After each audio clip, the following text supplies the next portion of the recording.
బుజ్జి water తీసుకురావా? నిజంగానే కాళ్ళు వస్తున్నాయమ్మా ఈసారి.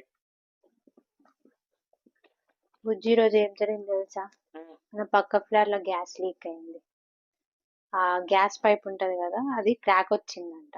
కానీ ఇమీడియట్ గా చేంజ్ చేసిండు. Okay, good good. ఆ గ్యాస్ స్టవ్ ది పైప్ ఎన్ని రోజులకు ఒకసారి చేంజ్ చేసుకోవాలి? మామూలుగా అయితే 2 to 3 ఇయర్స్ లోపు మనం గ్యాస్ ఒక హోస్ పైప్ అనేది చేంజ్ చేసుకోవాలి. అదే రెగ్యులేటర్ అయితే 5 to 10 ఇయర్స్ లోపు చేంజ్ చేసుకోవాలి.